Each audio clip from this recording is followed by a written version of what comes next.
अति द्रुतगति रे थिबा गुटिए बाइक भारसाम्य हराई दुर्घटनाग्रस्त हेबारु बाइक रे थिबा 3 जण युवक रास्ता उपरे पड़ी लहुलुहाण होइथिले। तेणु सेमानंकु स्थानीय लोक माने उद्धार करी मेडिकल रे भर्ती करिथिबा बेले 2 जण युवकक अवस्था अति संकटापन्न रहिछि। एपरी दुर्घटना रायगड़ा जिला गुड़ारी वंशधारा सेतु उपरे घटिछि।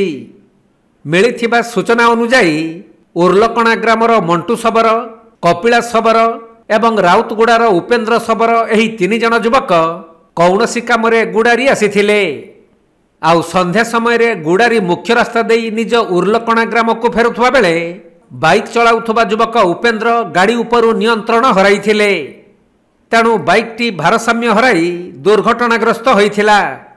फलरे 2 जण गुरुतरंकु गुड़ारी स्वास्थ्य केन्द्र रे प्राथमिक चिकित्सा करा जाई पुणी आंबुलेंस जुगे गुणपुर चिकित्सालय को स्थानांतरित करा जाइछि।